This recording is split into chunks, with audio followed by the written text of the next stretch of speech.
ম্যাচের রোল অনুযায়ী আমি বলতে বাধ্য হচ্ছি প্রয়োজনের দিনটাতে Angel Di Maria kind of রোলটা মেসি প্লে করে দিয়েছেন।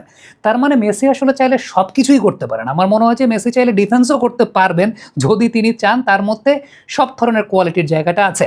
মূলত আপনি যদি ম্যাচের 25 মিনিট বাকি থাকতে ওই সময়টা খেয়াল করে দেখেন, আর্জেন্টিনা দুইটা সাবস্টিটিউশন করলো। একটা তারা নিকো গনজালেসকে নামালো, আরেক দিক থেকে লাউতারো মার্টিনেসকে নামালো, রদ্রিগো দি পল এবং তালিয়াফিগোকে উঠিয়ে ফেললো। ওই সময়টায় মেসি পুরোপুরি কিন্তু ডান উইং নির্ভর হয়ে গেলেন, অর্থাৎ ডান পাশের উইংটায় তিনি চলে গেলেন।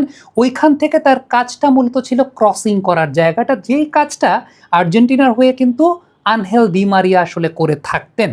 এই বিশ্বকাপে আর্জেন্টিনার সবচাইতে বড় প্রবলেমে ভুগছে আসলে কোন জায়গাটায়, ওয়াইডার স্পেসে আর্জেন্টিনার পটেনশিয়াল রানারের জায়গাটা আসলে না, এবং ওয়াইডার স্পেস থেকে 1 ভার্সেস 1 ড্রিবলিংয়ের জায়গাটায় আর্জেন্টিনা কিন্তু বড় ধরনের একটা প্রবলেমে ভুগেছে, ইভেন ক্রসারও নাই আসলে।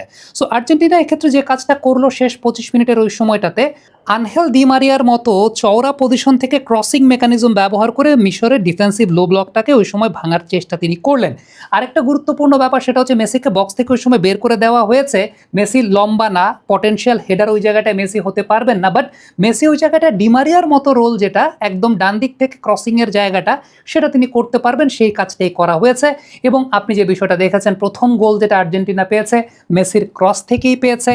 দ্বিতীয় যে ব্যাপারটা সেটা কিন্তু আসলে মেসির অ্যাসিস্টেই মেসি গোল দিয়েছেন। কারণ আপনি যদি ওইখানে দেখেন, মেসি আলটিমেটলি ইনভার্টেড ওয়েতে ওই জায়গা থেকে ভেতরের দিকে ঢোকার চেষ্টা করেছেন, সেইখান থেকে মেসি একটা বল দিয়েছিলেন, সেটা পরবর্তী সময় কিন্তু ফিনিশিংটা হয় নাই। কিন্তু ফিনিশিং না হওয়ার পরে যখন আবার মেসির কাছে এসেছে, মনে হচ্ছিল যে ভাই কেউ মনে টাকা পয়সা পায়, তার কাছে কোষে একটা বল মারা দরকার, সেই কোষেই বলটা মেরেছেন এবং গোলটা ওই জায়গাটা হয়েছে।